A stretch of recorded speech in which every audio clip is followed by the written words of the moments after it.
ऑन्क्स TV Odisha news express सत्यतार परिचय।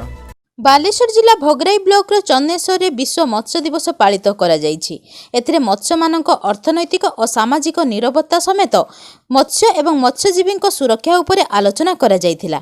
Odisha east coast fish workers union पक्षर विशिष्ट समाजसेवी सुदर्शन जेना अध्यक्षतार एने एक सचेतनता सभा आयोजन करा जायथिला।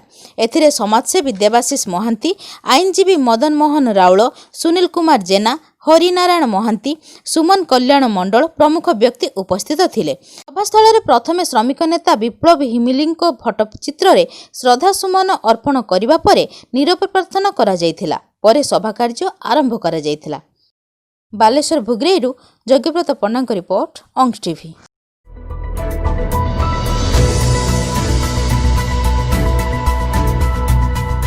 ऑन्क्स टीवी ओडिशा न्यूज एक्सप्रेस सत्यतार परिचय।